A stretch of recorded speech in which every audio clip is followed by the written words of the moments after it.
الله أكبر.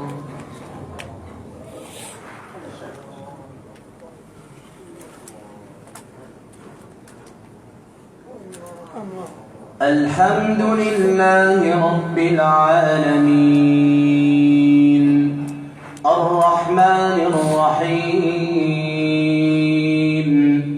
ملك يوم الدين إياك نعبد وإياك نستعين اهدنا الصراط المستقيم صراط الذين أنعمت عليهم غير المغضوب عليهم ولا الضالين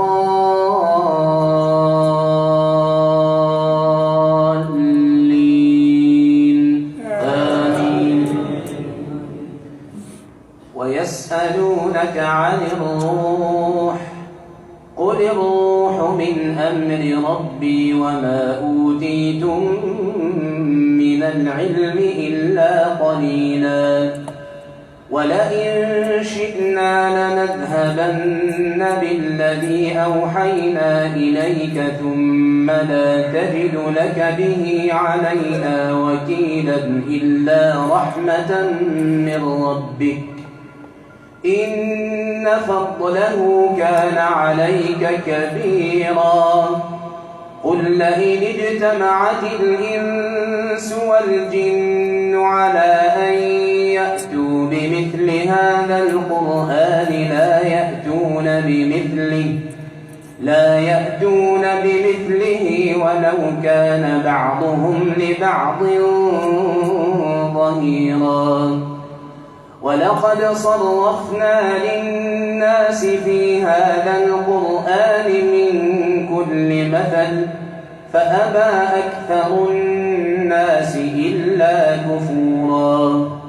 وقالوا لن نؤمن لك حتى تفجر لنا من الأرض ينبوعا أو تكون لك جنة من نخيل وعنب فتفجر الأنهار خلالها تفجيرا أو تسقط السماء كما زعمت علينا كسفا أو تأتي بالله والملائكة قبيلا أو يكون لك بيت من زخرف أو ترقى في السماء ولن نؤمن لرقيك حتى تنزل علينا كتابا نقرأه قل سبحان ربي هل كنت إلا بشرا رسولا. وما منع الناس أن يؤمنوا إذ جاءهم الهدى إلا أن قالوا أبعث الله بشرا رسولا. قل لو كان في الأرض ملائكة يمشون مطمئنين لنزلنا عليهم من السماء ملكا رسولا. قل كفى بالله شهيدا بيني وبينكم إنه كان بعباده خبيرا بصيرا. ومن يهد الله فهو المهتد ومن يضلل فلن تجد لهم أولياء من دونه ونحشرهم يوم القيامة على وجوههم عميا وبكما وصما مأواهم جهنم كلما خبت زدناهم سعيرا.